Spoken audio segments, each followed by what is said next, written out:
Hola, ¿qué tal? ¿Cómo están fanáticos y fanáticas del misterio? Soy Marco Bustamante y hoy vamos a hablar del fenómeno ovni en la República Argentina. Cuando a ustedes le dicen fenómeno ovni en la República Argentina, piensan enseguida desde la década de 1940 hasta la actualidad. Lo cierto es que el fenómeno ovni es mucho más antiguo. Ya en las pinturas rupestres del noroeste argentino aparecían imágenes que hacen pensar en extraterrestres con escafandras o pinturas donde se podían ver cosas parecidas a portales dimensionales. Lo cierto es que para ir por lo seguro y yendo a los libros de historia, desde 1500 hasta la actualidad hay testimonios de lo que fueron avistajes de objetos voladores no identificados. Por eso hoy te vamos a contar aquí en youtube.com/crónica paranormal todos los casos ovnis de la República Argentina, desde 1500 hasta la actualidad. El primer video va desde 1500 hasta 1980. En un siguiente video que lo vas a ver, creo que por acá o por acá, en algún lado, vas a ver desde 1980 hasta el año 2021, hasta la actualidad, básicamente. Primera parte va desde 1500 hasta 1980. La segunda parte desde 1980 hasta la actualidad. Y si somos los tipos que te damos la mejor información del fenómeno ovni en la República Argentina, ¿por qué todavía no te suscribiste? Suscríbete, dale like, activa las notificaciones para seguirnos, porque toda la semana estamos subiendo la mejor data de los misterios en la República Argentina. Dale like, suscríbete, activa las notificaciones. Somos youtube.com/crónica paranormal.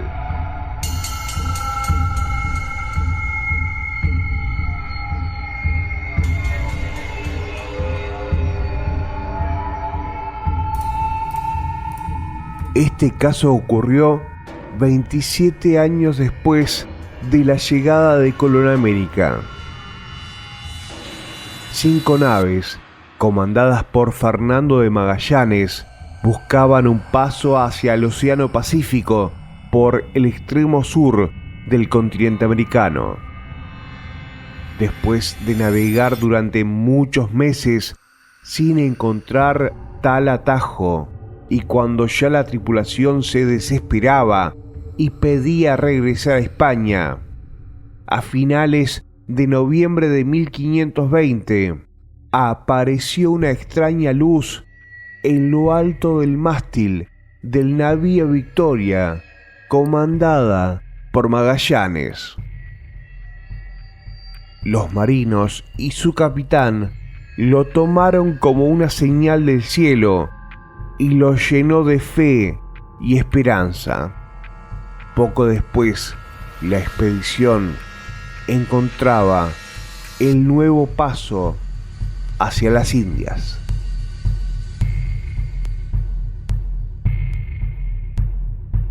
Desde 1607 en adelante, en los archivos de la Compañía de Jesús se guardan hechos insólitos ocurridos en el continente americano y que nos advierten que los objetos voladores no identificados también acompañaron a los jesuitas y a los pueblos originales de nuestro continente. El texto que narraremos a continuación data del 10 de agosto de 1631. En la reducción de San Ignacio de Ipané, el 10 de agosto de 1631, un algo extraño y luminoso objeto fue visto surcando el cielo entre las 6 y 7 de la tarde por la parte de oriente, un globo luminoso de extraña grandeza que vino con vuelo no apresurado, sino algo lento, por encima del pueblo. Era como una luna llena. Cuentan los viejos registros que despedía hacia el oriente gran cantidad de centellas y al llegar a la línea del horizonte se abrió con mayor luz, la que luego se apagó, y transcurrido el tiempo que se tarda en rezar un credo, dio un tremendo estallido, como de un trueno.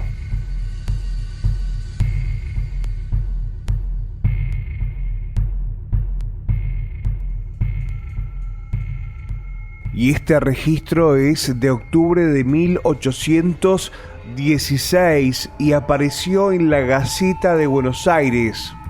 Es una asombrosa descripción de unos enigmáticos globos ígneos que aparecieron en la localidad de Rojas, en la provincia de Buenos Aires. Estos misteriosos globos quemaron pastos y maderas de algunas casas. El artículo, publicado el 26 de octubre de 1816, dice lo siguiente: a las 3:30 de la tarde se vio descender de la atmósfera, sin lluvia, un pedazo de nieve durísimo, que cayendo se dividió en 4 pedazos, que se estrellaron estrepitosamente sobre el campo. Enseguida se distinguió hacia la parte sur una especie de torbellino acompañado por un temblor del ambiente, y estas cosas tenían una similitud de globos ígneos. Eran como de fuego y muy brillantes.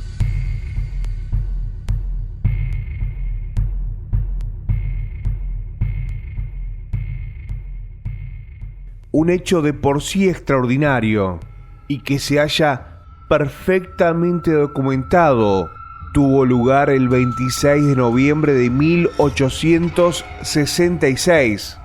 El relato es el siguiente.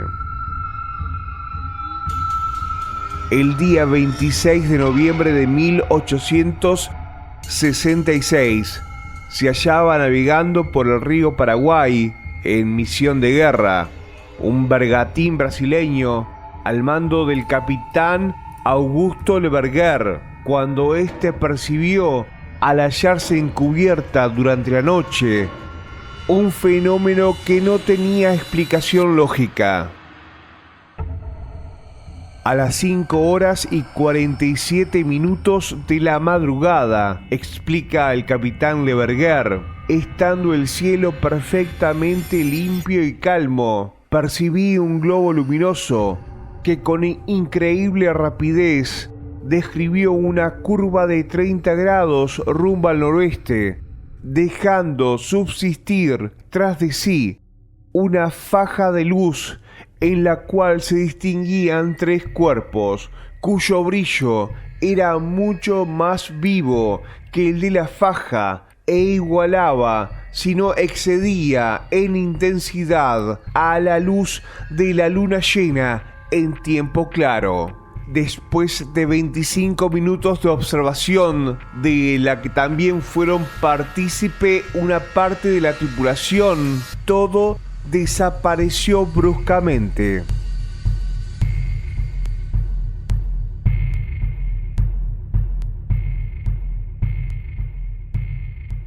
El primer caso de la historia moderna del fenómeno ovni en la República Argentina fue denunciado el 10 de julio de 1947 en La Plata. Fue divisado desde la intersección de 56 y 25. Los vecinos contaron a los medios locales que vieron un verdadero plato volador.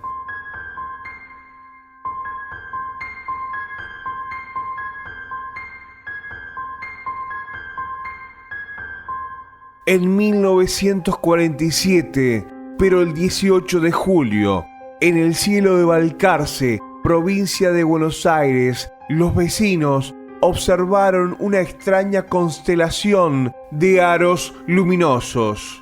Según el diario local La Razón, la policía de la zona tomó intervención y recogió testimonios de los vecinos.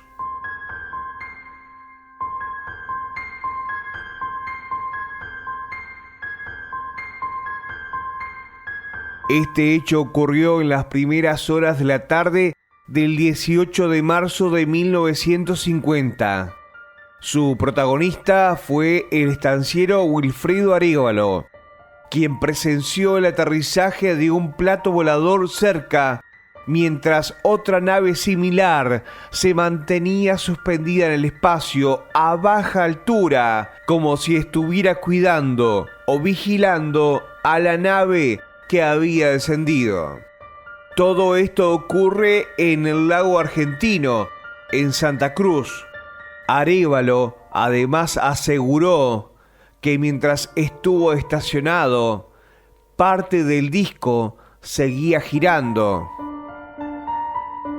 Explicó además que en la parte superior había una cabina que parecía de vidrio, transparente, y en su interior pudo observar a 4 hombres altos, bien formados físicamente, aparentemente como nosotros y vestidos con una especie de uniforme brilloso.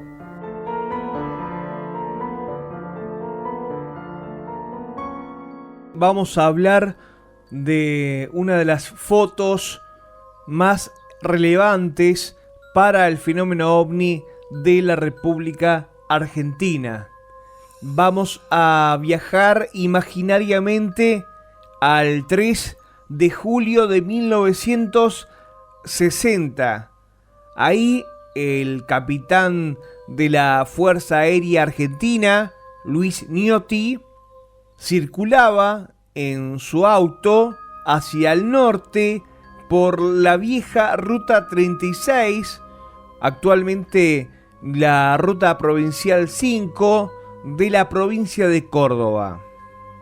Estaba en un lugar cercano a Villa General Belgrano cuando observó un objeto a baja altura. Con su cámara de 35 milímetros tomó una foto y entonces el capitán Gnotti comienza a ver cómo el objeto se aleja. Hay que decir que Gnotti murió en el año 2008.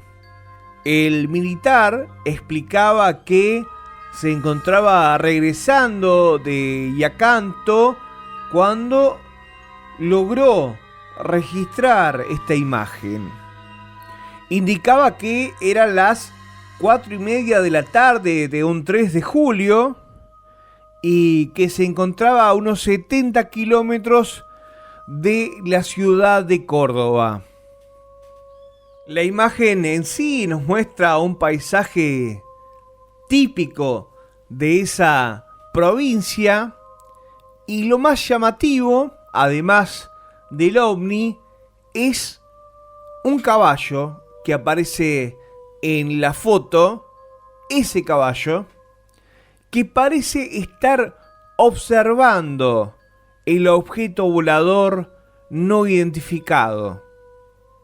Y siempre recuerden que ellos no mienten, ellos no son capaces de mentir, que realmente ese animal, ese caballo que estaba pastando en las sierras cordobesas, realmente estaba viendo algo.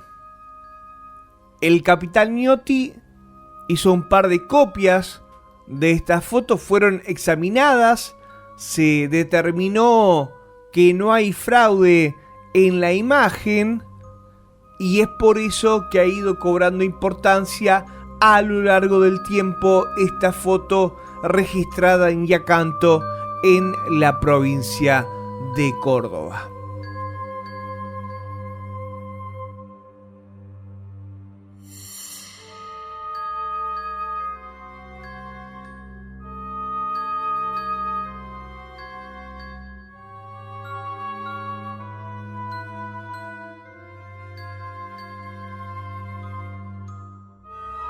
La investigación nos llevó a profundizar en lo que son los casos oficiales, todos los casos que emanen de la Marina Argentina o la Fuerza Aérea, la Gendarmería, el Ejército.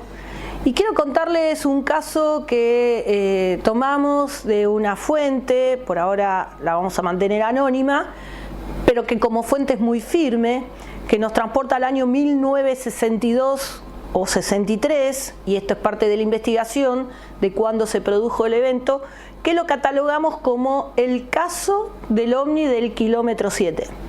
¿Por qué el kilómetro 7? Bueno, el kilómetro 7 es donde se emplaza, cerca de la base de Puerto Belgrano, en el sur de la provincia de Buenos Aires, una pista que en definitiva toma protagonismo porque su construcción se debe a que un ovni estrellado en la zona, con incluso la captura de supuestos ocupantes, necesitó ser retirado del lugar a partir de un vuelo que partió de Estados Unidos y que debía aterrizar en la zona. Como todavía no estaba instalada la base aeronaval de Comandante Espora, esa pista, según la fuente, se hizo en tiempo récord para que un avión de transportador de Estados Unidos pudiera aterrizar con las dimensiones que eso requería y poder retirar tanto el objeto como los cuerpos recuperados. Es un caso fascinante que hoy por hoy está instalado, vamos a ponerlo como en la teoría del rumor, con bases bastante fundamentados por el emisor, que es la fuente. Pero bueno, ya hemos avanzado de alguna manera en un hecho interesante, que es cuando empezamos a indagar en la única pista que teníamos firme, que tiene que ver con la fecha de construcción de la pista del kilómetro 7, nos encontramos con la sorpresa de la vaguedad en la información respecto a la fecha concreta de su construcción. No solo a través de la Ley de Acceso a la Información Pública, sino a través de marinos que ya están retirados y que recuerdan perfectamente la existencia de esa pista, pero no pudieron dar con la fecha de origen de su construcción, ni qué llevó o motivó a esa fabricación o esa puesta en la zona de la pista. Tampoco ninguno de los consultados tiene conocimiento de este evento, del supuesto ovni caído en la zona entre el año 62 y 63. El paralelismo, en términos de la casuística, es que en el año 1962, más precisamente en mayo, hubo el gran evento que involucró muchísimos testigos y distintos actores. Por un lado, todos los destacados en la zona de aeronaval, de lo que fue el control de torre de tránsito aéreo, que tiene como un protagonista fundamental a Roberto Wilkinson.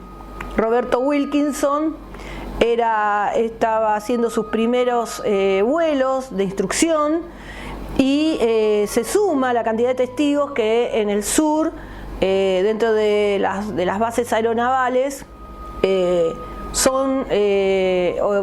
los mandan a identificar en el cielo lo que son los ecos que registran los radares.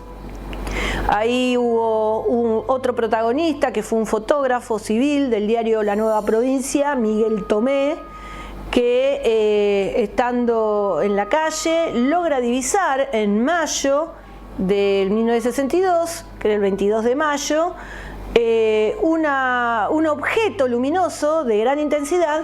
Corre con su cámara, prácticamente lo persigue en su evolución, en su derrotero, y logra registrar dos fotos que se convirtieron en fotos íconos de ese objeto, que hoy lo podemos decir que es la foto de Miguel Tomé.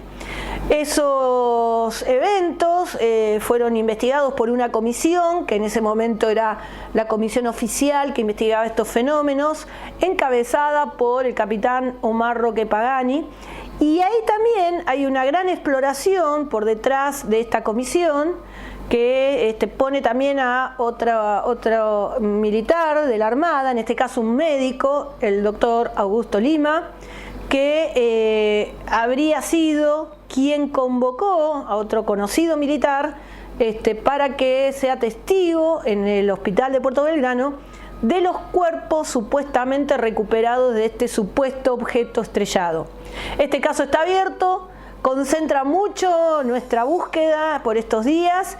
Entendemos que es un caso complejo, que va a mover a muchos a la burla, al tono de broma, pero para nosotros la fuente que nos dio la información primaria es absolutamente confiable y vamos a tratar de llegar hasta las últimas consecuencias donde se puedan obtener evidencias.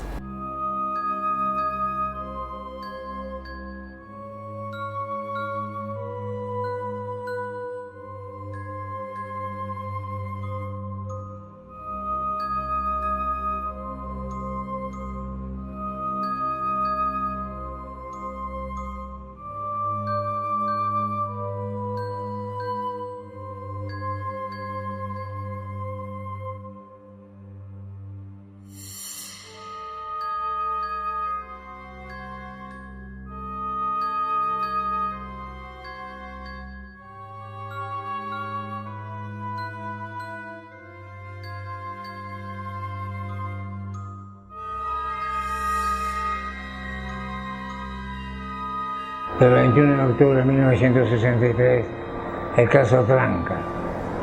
Tranca es una pequeña población a 60 kilómetros de San Miguel de Tucumán. En la estancia de los Morenos bajaron 7 platos voladores que hicieron un despelote esos 45 minutos que estuvieron de padre señor mío. Dejaron marcas. Exactamente. Primero los testigos eran excelentes. Un ex intendente de Tucumán, Antonio Moreno, una directora de escuela, Teresa Cairú de Moreno, la mujer de don Antonio, y 3 hijas, las 3 maestras y 2 cosacos militares argentinos, Yolanda Moreno, Argentina Moreno de Chávez, casada con el teniente Chávez, y Jolie Moreno de Colotti, casada con el teniente Colotti. Eran las 9:30 de la noche. Habían cenado los Morenos y Dora Martina Guzmán, la mucama de la casa, salió por la parte de atrás de la estancia, de la casona de la estancia. Era la clásica estancia española, con todos los cuartos uno atrás de otro, así, en forma de una U. Como herradura, ¿no? Exactamente, había un jardín, un sembradío de lechugas y de arvejas en la parte de adelante, la tranquera y después estaba la vía férrea. Bueno, Dora Martínez Guzmán sale por la parte de atrás a tirar la basura de la comida. Mira hacia la vía del ferrocarril, mira el Belgrano que tenían a unos 100 metros, 120 metros. Y ve unos hombres trabajando con una soda de ferrocarril. 9:30 de la noche le llama la atención. Va y se las comenta a la chica Moreno, soda de ferrocarril. Entonces Yolanda Moreno se pone con una linterna y un revólver y sale con la menor, la de 21 años. Jolie Moreno Colotti, Yolanda Moreno tenía 28 años. No me perdona la chica que le sepa, si yo le digo la edad, pues sacan la cuenta enseguida. Y saben la edad de ella. Salen por adelante, en el sembradío, había un sembradío de lechuga, de arvejas y de tomate. Llegan a la tanquera y ven como una niebla azulada. Entonces, esa niebla azulada, Yolanda enfoca con la linterna y de repente se prende un haz de luz compacto y coherente. Un haz de luz que la voltea a la chica por la potencia que tenía.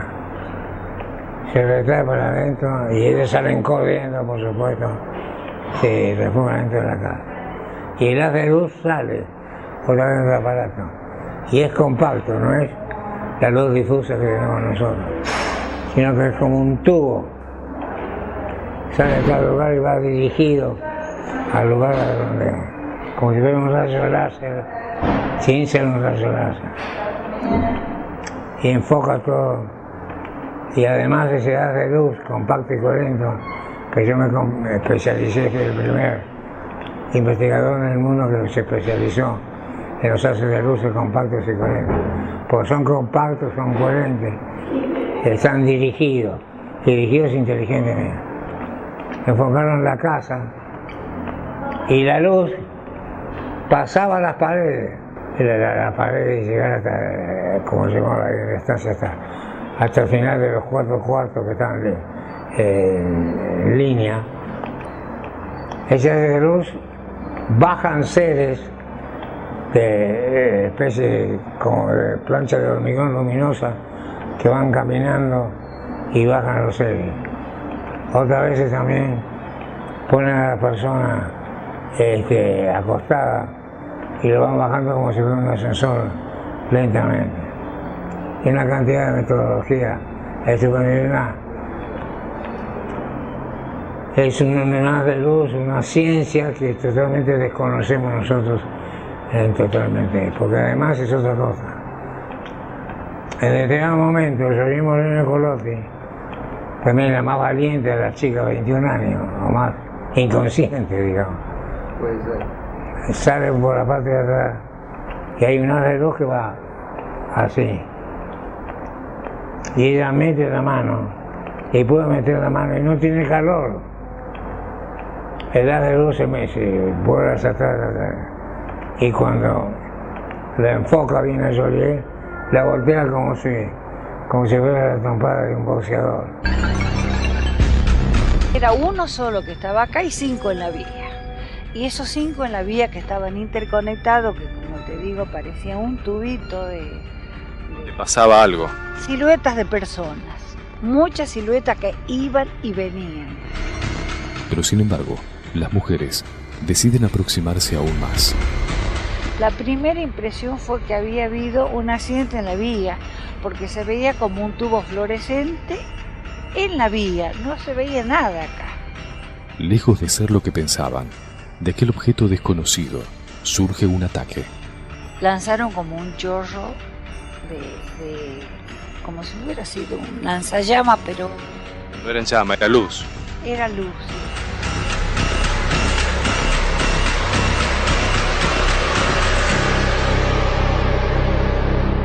Que arrojó a mi hermana al suelo y a la chica también, pero a la chica estuvo internada en el hospital de Tranca, le quemaron un poco la cara y los brazos. Ah, o sea que fue como fuego, digamos. Como un fuego, sí. Después de 45 minutos, la nave que vimos, la nave más grande que era, que estaba en el sembradío de las yucas y de la oveja, se empieza a levantar lentamente, en total silencio. Y salen otras 6 naves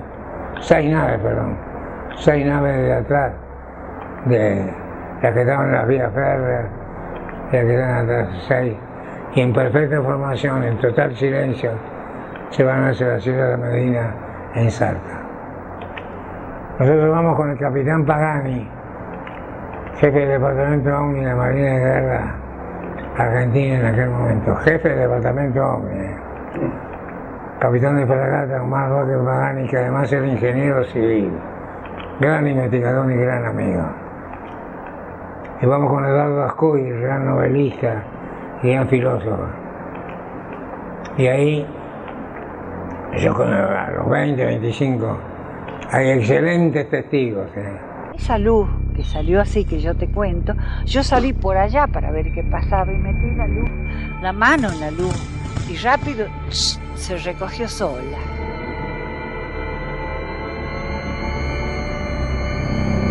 ¿Cómo se fueron?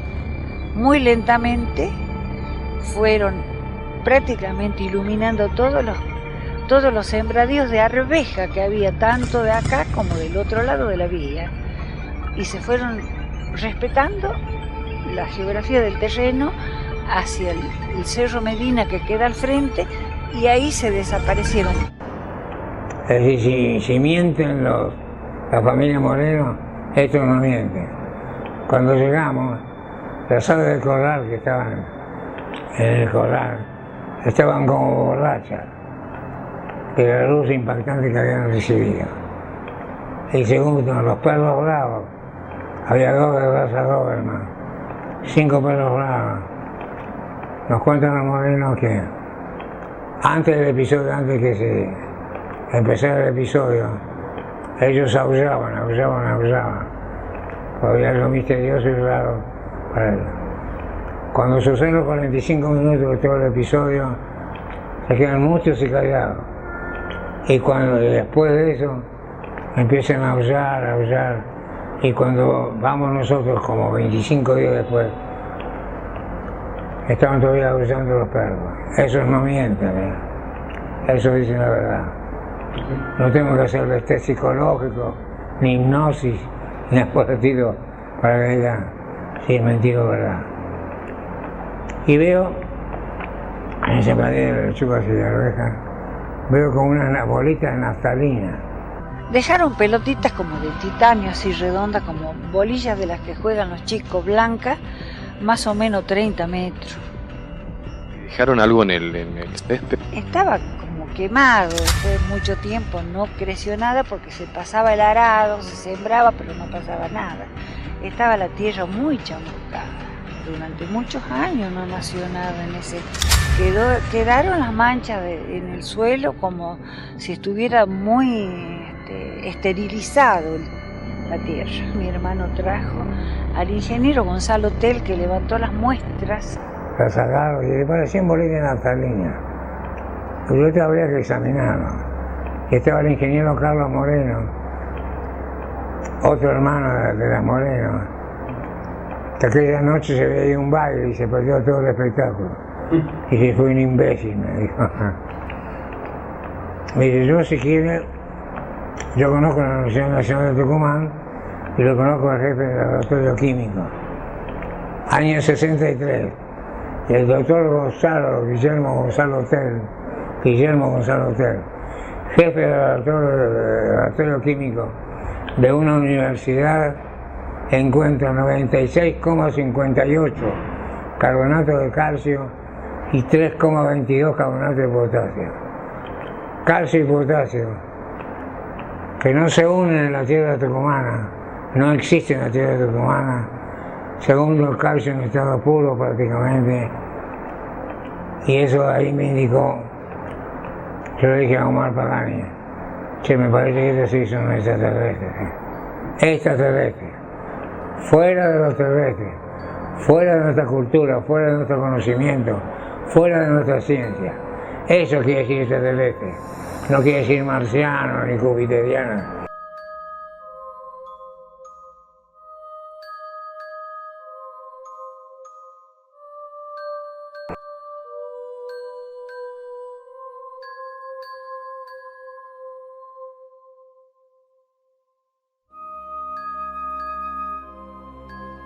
Era una noche clara y de cielo estrellado, con escasa nubosidad, en la base naval argentina Decepción, situada en la isla homónima. El 3 de julio de 1965, un grupo constituido por 17 personas fueron testigos del avistamiento de un extraño objeto luminoso en el cielo. Este acontecimiento marcó el inicio de la investigación del fenómeno ovni en nuestro país. Uno de los testigos fue el teniente de fragata, Daniel Prisé. La noche del día 3 de julio hicimos una observación que se inició con el avistaje efectuado por el suboficial que tenía la tarea de hacer los registros del estado meteorológico. Entonces salió al campo meteorológico, observó este fenómeno insólito, ingresó, me dijo, mire señor, hay algo ahí afuera desusado, venga a ver. Salimos varios y prácticamente la totalidad de la dotación, menos un hombre que tenía yo de guardia en la estación de radio, más 3 integrantes de una base chilena que estaba en la misma isla y que estaban ahí por un problema de atención médica. Fuimos testigos de las evoluciones de este fenómeno. Nosotros concretamente observamos una luz. La cuestión es que la observación se efectúa a las 19 horas y 40 minutos. Como la noche comienza para esa fecha, mediados de año, a las 3 de la tarde, es decir, a las 3 de la tarde es totalmente de noche, ¿no? 4 horas y media después es, si se quiere, más intensa la noche, entonces es una luz nocturna, el sol está bien detrás del horizonte, y por las evoluciones de la luz, su detención, la ubicación en el sector del horizonte y otros elementos que a lo mejor van a surgir a lo largo de esta conversación, no nos permitía catalogar a esta luz dentro del campo de los fenómenos que en ese momento nosotros conocíamos. Uno de los lugares emblemáticos, y yo te diría que a descubrir aún, más allá del evento del 3 de julio de 1965, que se dio en la base de la isla Decepción, muy conocido por todos los seguidores del tema, donde el capitán Pericet, a cargo de la base, que estaban haciendo estudios meteorológicos de la atmósfera, y desatan la locura, generando el primer comunicado oficial de la Armada, que es cuando ven un objeto que incluso altera los equipos de medición. Es la Antártida, justamente. La Antártida es a partir de ahí, y no solo la experiencia de la base argentina, sino también la de la base chilena, la base inglesa, se ha documentado muchísimo esto. Mencionemos que la mayoría de las versiones apuntaron a definir que lo que habían visto todos estos militares, científicos muchos, entrenados en muchas de las verificaciones, los quisieron convencer que se trató de la pasada de un satélite. Dejando esto de lado, la Antártida siempre fue un lugar paradigmático al día de hoy. Durante muchas décadas hemos recibido off the record por parte de militares de las bases argentinas, incluyendo la base Marambio, donde hacen manifestación de la aparición de luces que sobrevuelan, que iluminan a veces las instalaciones, cuando incluso hay periodos de tormenta, acompañados por esos periodos de tormenta con la definición de que ningún tránsito aéreo puede acercarse al lugar, ni salir, ni aterrizar, ni despegar. Y hoy uno de los objetivos a dilucidar, básicamente porque todos los que habitan en estas bases no solo son de condición científica, gente de la ciencia, sino que son militares que definitivamente ante un evento no contemplado o no convencional o convencional o lo que sea, tienen que establecer y emitir reportes para elevar a sus autoridades. Por lo cual estamos muy concentrados en la búsqueda de estos episodios. Voy a contar una fuente hace poquito tiempo que nos contactó, nos habló de un evento en el año 79 sobre una de las bases de la Antártida, donde estaban haciendo también estas experiencias meteorológicas, y nos habla de la aparición de un objeto. Pronto creo que vamos a ahondar sobre esto. Estamos tratando de vencer la resistencia en principio de la Armada Argentina, que hasta el día de hoy no ha mostrado ninguna posibilidad de colaborar respecto a todos los documentos que seguramente tienen alojados en algún rincón de sus archivos, esperando que muchos de ellos hayan sobrevivido al incendio que tuvo después de los 70 el archivo de la Armada, buscando lograr dar con estos datos de precisión sobre eventos realmente muy contundentes. Por otro lado, hemos recibido mucha colaboración de investigadores de otros países que nos hablan que sus países tienen también presencia, no como base, pero sí con staff científico sobre distintas experiencias investigativas que se llevan a cabo y que van reportando la presencia de estas apariciones sobre esos edificios, sobre esos lugares donde se hacen estas experimentaciones comúnmente vinculadas a la atmósfera. Recordemos que la Antártida es el lugar por excelencia para el estudio de la atmósfera por las condiciones que presentan. Allí se estudian todo tipo de partículas.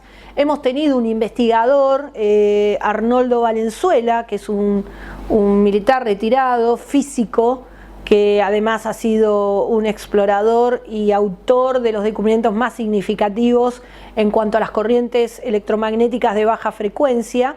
Él, por ejemplo, en la Antártida hacía experiencias donde con un cañón de bario bombardeaba la baja atmósfera para lograr teñir las corrientes electromagnéticas. ¿Y por qué cuento esto? Porque el resultado de esas experiencias arrojaban tintes de colores fluorescentes que migraban del rojo al anaranjado, verdes y azulados, y él ha participado en varios puntos del país investigando casos ovnis donde reunían estas mismas características ópticas físicas, por lo cual es uno de nuestros centros de atención en el estudio de los fenómenos dados en la Antártida, porque pudiera haber una relación muy directa entre estos hechos físicos y la aparición de los ovnis.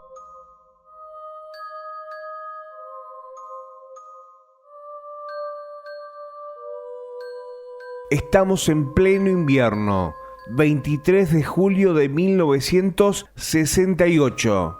En Bariloche, el cielo se hallaba nublado, con un viento de 35 kilómetros por hora y con importante oleaje sobre el lago Nahuel Huapi. En el aeropuerto se encuentran decenas de personas, además de aviadores y personal de tierra, mientras aguardan un Avro de Aerolíneas Argentinas, un BAC 1 y un DC-3 de las Fuerzas Armadas. A las 13:15 aparece el Avro y su comandante, Emilio Loza, pregunta exasperado a Walter Furst, operador de la torre, por qué no le reporta el tráfico aéreo del momento, respondiéndole el controlador que no existe tráfico aéreo a esa hora. El piloto del vuelo de Aerolíneas Argentinas dice que hay una gran máquina en el cielo. En efecto, recorriendo el perímetro del campo, desde el oeste, como buscando un lugar para aterrizar, a solo 70 metros de la pista de carreteo y a una velocidad de unos 200 kilómetros por hora, se está desplazando un aparato de cuerpo desmesuradamente largo, más extenso que un Constellation y más fino que un Comet o un Caravelle. El aparato parecía colgado de sus alas, muy anchas y muy cortas, bajo las cuales, casi pegadas al cigarro, se notan dos turbinas. No posee cabina de pilotaje ni ventanillas. Resulta absolutamente silencioso, aunque algunos testigos le escuchan emitir un sonido apenas sibilante. A raíz de esta aparición, se ordenó al Avro, procedente de Buenos Aires, mantenerse en alerta y a un 111 Jet de Austral conservar su nivel. Las llamadas por radiotelefonía que se efectúan a este aparato tienen como resultado negativo. Desde la aeronave no responde nadie. Decenas de personas vieron en todo Bariloche el extraño objeto volador no identificado.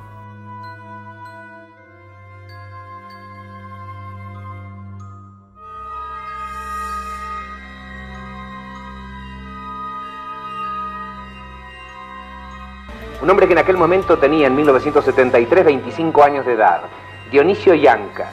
Un hombre que de repente está cambiando la rueda trasera, el neumático de la rueda trasera de su camión en la ruta nacional número 3 en las afueras de Bahía Blanca hacia la Patagonia, Argentina, y en aquel día, 28 de octubre de 1973 a la 1:30, tiene un contacto con seres. Y aquí tiene la junta investigadora nada menos que de 9 médicos, psicoanalistas, psiquiatras, psicólogos y también hasta toxicólogos, porque la toxicomanía puede producir también alucinaciones similares a lo que a veces nos contactan o nos dicen los contactos del tercer tipo. Dionisio Yanca, ahí ese camionero, está hipnotizado por el doctor Eladio Santos. Hicimos 9 sesiones de hipnosis y además la hicimos a Dionisio Yanca por primera vez en el mundo el pentotal endovenoso, es decir, el suero de la verdad. Se lo aplica el doctor Ricardo Smirnov, médico forense de la ciudad de Bahía Blanca, el primer médico de una policía de un país que interviene en la investigación de un contacto del tercer tipo. Y le hicimos test psicológicos. Lo que usted está viendo es el test psicológico, test gestáltico visomotor de Bender, que los psicólogos pueden perfectamente demostrar que esto que pertenece a Dionisio Yanca tiene un nivel psicológico muy escaso para haber, digamos, inventado toda esta complicada historia que vamos a contar. Este es un test gestáltico, también un test Raven, que los psicólogos interpretaron como capacidad mental muy escasa para el señor Dionisio Yanca.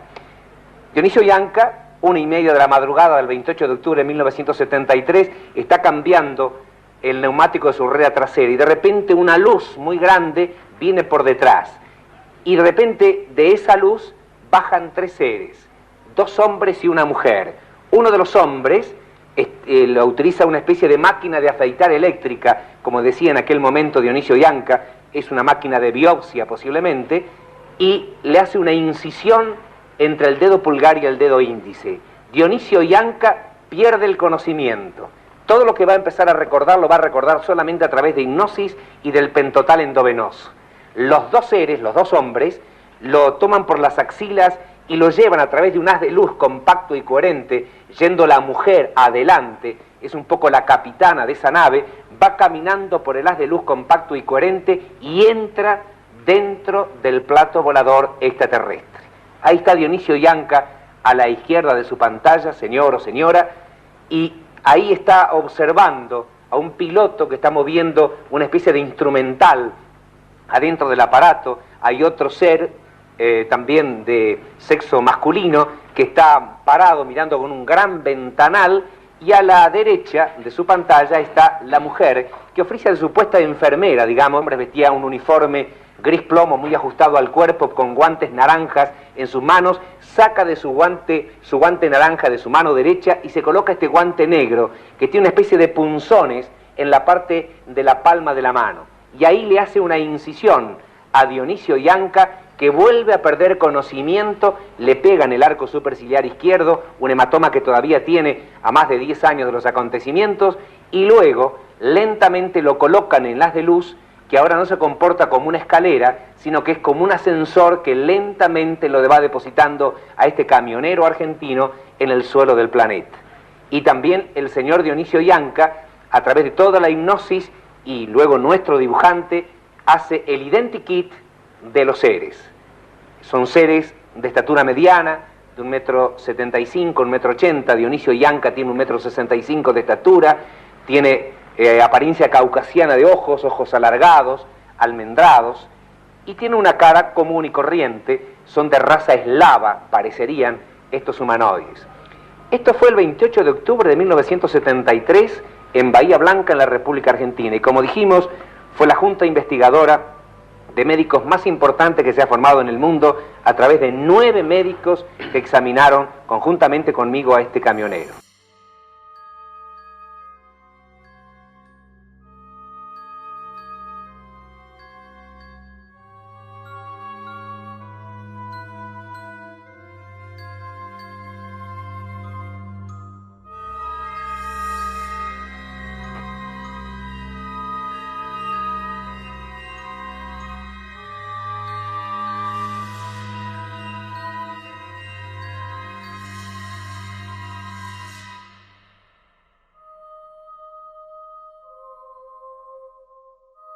El caso mío fue por el motivo que ese tiempo justo me tocó mi caballo, quedó de nochero, no se deja toda la tropilla encerrada.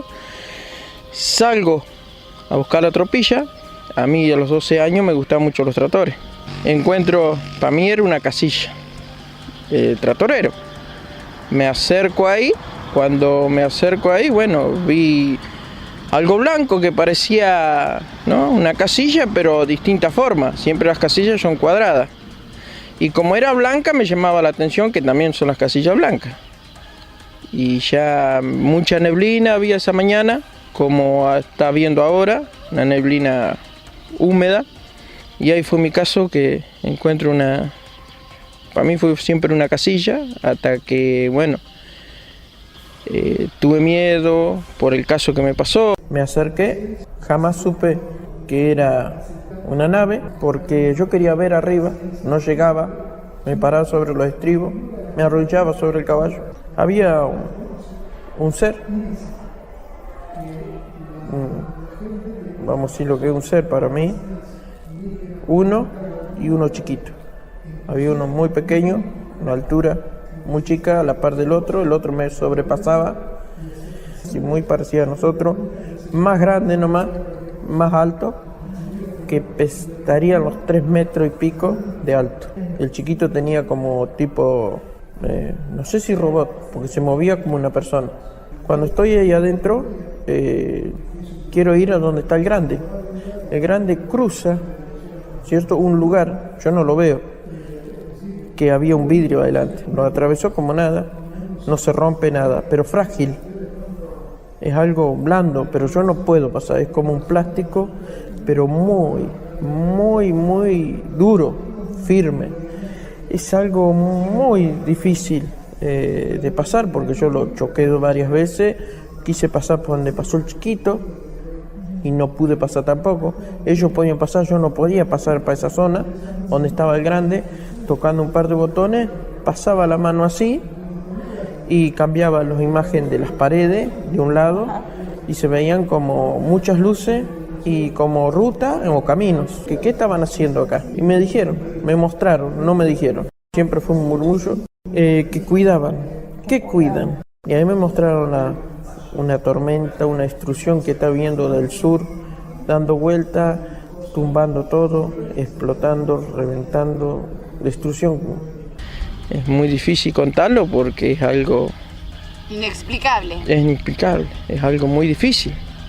¿Dónde estabas? ¿Dónde fue este suceso, este primer suceso? Acá en la estancia La Victoria, atrás mío. Y más o menos de acá, más o menos a 1500 metros de mi casa. De acá, donde está. Esto es casa de mi papá. ¿Esto fue a los 16 años? ¿A los 12 años? 12 años. Sí. 12 años y fue la primera vez, pero decís que después volvió a suceder y más de una vez. Sí. 5 veces tuve y fue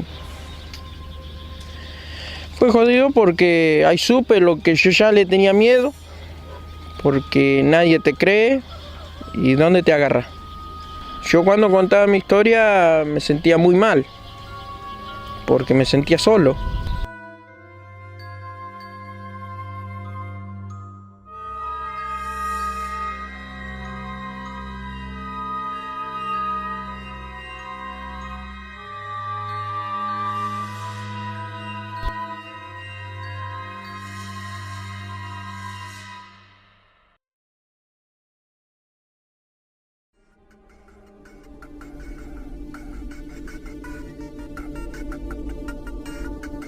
El lugar es a 30 kilómetros al norte de Viedma. Estamos en la ruta 3 en una noche clara y sin luna. A las 3 de la madrugada del 23 de septiembre de 1978, el piloto chileno Carlos Acevedo, al volante de un Citroën GS, buscaba recorrer los últimos 1000 kilómetros que lo separaban de la meta extenuante de la Vuelta a la América del Sur. A su lado estaba el copiloto Miguel Ángel Moya, de la misma nacionalidad. En ese momento, Acevedo vio una luz en el espejo retrovisor que él pensó que eran los faros de un auto y se corrió para dejarlo pasar. Pero esa luz se acercó más y más. Y lo que sucedió después resultó ser la historia más extraña que se haya contado de esa carrera.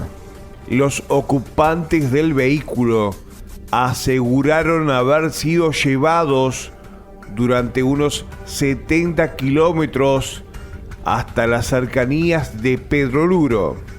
Entonces, la luz inundó todo el habitáculo del auto y no se podía ver más allá del capot. Y nos encontramos ante un mundo totalmente diferente, donde todo más bien es espiritual. Cuando los pilotos miraron para afuera, el auto estaba volando a 2 metros de altura. Yo miré por la ventanilla, me agarro a la jaula antivuelco adentro y veo que hay 2 metros de altura del piso. Trataron de abrir las puertas, pero no pudieron. Nos encontramos que vemos todo, o sea, como una persona que tuviera un ojo circular. 1 minuto más tarde, el auto tocó nuevamente la carretera y la luz se alejó. Manejaron un poco más y descubrieron que estaban en Pedroluro, a 70 kilómetros de distancia del lugar original. En el año 2000, el periodista chileno Patricio Bañados entrevistó para su exitoso ciclo OVNI a Miguel Ángel Moya. Acevedo murió en un accidente en 1987. En la entrevista, Moya contó que cuando el auto se elevó, apareció un pasillo largo con puertas en ambos lados. Aparece una gran cantidad de luz en un terreno, no sé en qué parte era, y un pasillo largo de unos 10 metros. El secuestro de los 2 pilotos chilenos hasta el día de hoy sigue sin resolverse.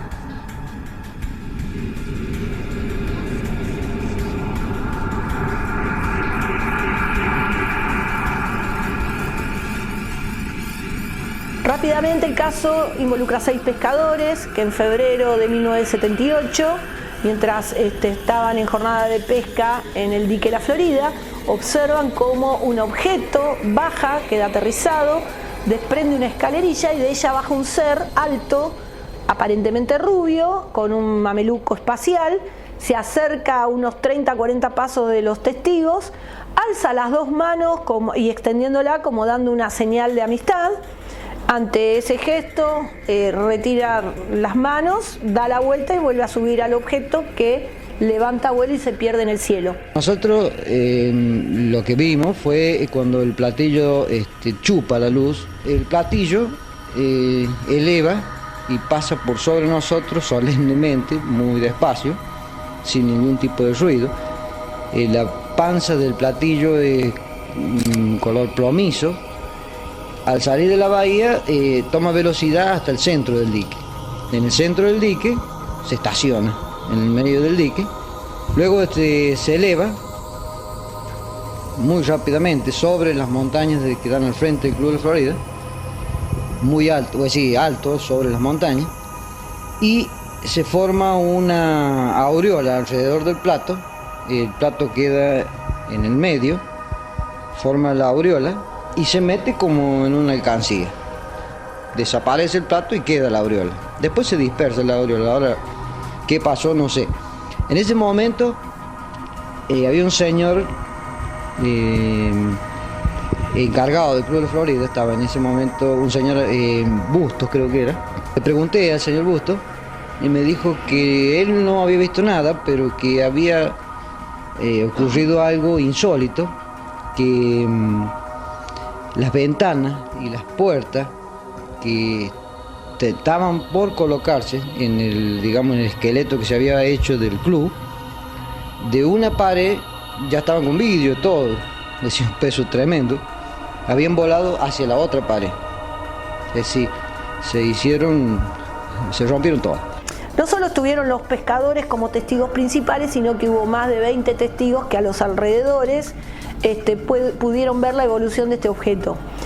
interviene en esa época, recordemos que es año muy duro, época de dictadura militar, por lo cual la policía de San Luis era la Policía Federal que dependía del Ministerio del Interior Nacional. Una de las más grandes satisfacciones de mi vida la tuve con aquella declaración oficial de la caminata de un ser extraterrestre en el Trapiche, en el dique La Florida, una cosa que muy pocos argentinos lo conocen, pero que yo pasé por el mundo, tuve premio también en un congreso en Múnich, en Alemania, estuve en Brasilia también, y realmente para mí ha sido un recuerdo imborrable. Y en esas épocas la policía tenía asiento en las provincias a modo de delegaciones provinciales del eje central que dependía del Ministerio del Interior por la Policía Federal. Por lo cual hace un expediente que consta de 37 cuerpos, o 37 fojas, perdón, y 4 cuerpos, donde el primer cuerpo y central es la toma de testimonios a cada uno de los testigos. Otro cuerpo es parte de los memorándums internos de giro de la información a las distintas dependencias, primero provinciales. Otra parte es el giro a nivel nacional.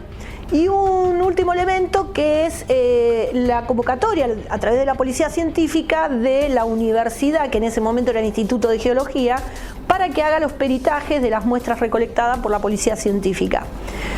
Encontramos varias curiosidades, pero una de ellas es sobresaliente.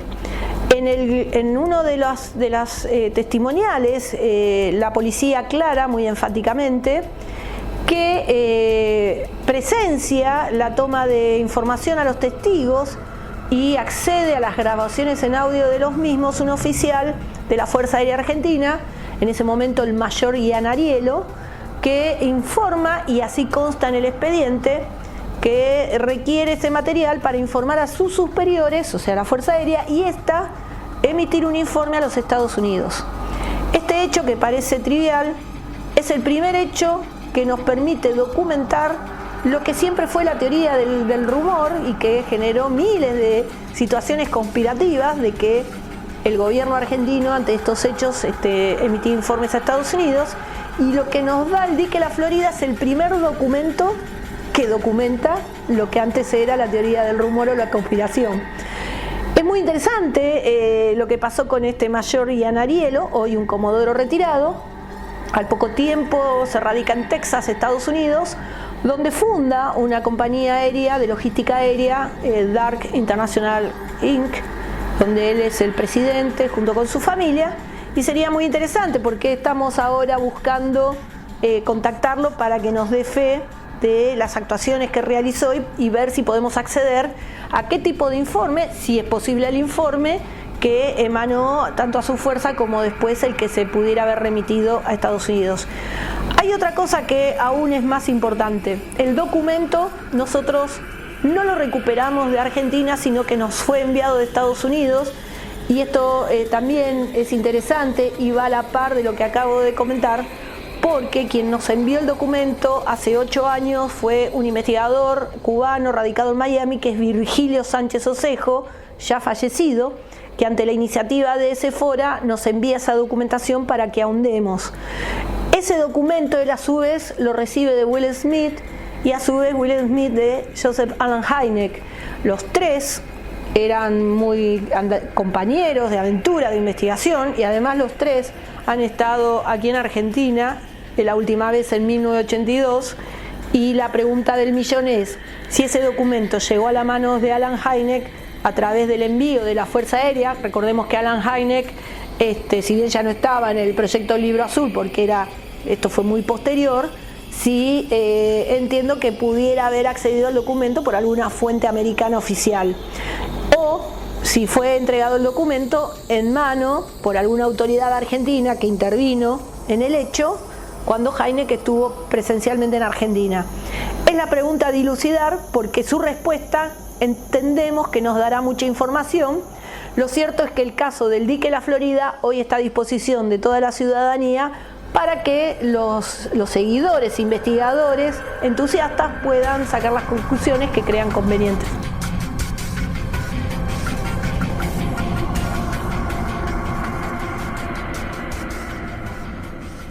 final de este video, de esta primera parte. Espero que te hayas suscrito a nuestro canal, que le hayas dado like, y si no, suscríbete. Llegamos al final, suscríbete, es la que va. Semana que viene hacemos la segunda parte. Y durante el verano vamos a tener muchas novedades aquí en youtube.com/Crónica Paranormal. Un gusto, nos vemos la próxima.